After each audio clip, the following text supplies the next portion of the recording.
Dilemin ötüp barak, ermebe gözün karak, jamalın periştede, jayılıp apakanat, tazasın arutangday, tamşangan tatlı balday, altının almaştırbay.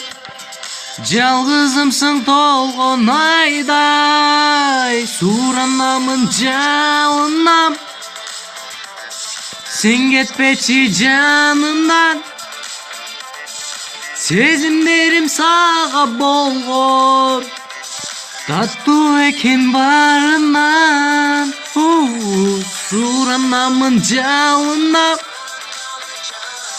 сен кетпеші жанымдан. Sezimlerim sana bolğun, tatlı eken barından.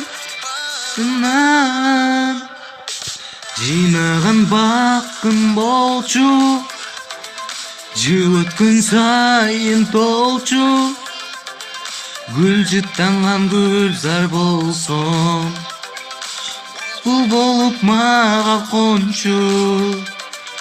Себепсің жаңырыма, жетермін қадырыңа, ырыс менен саға қошқон, ыразымын тағдырыма.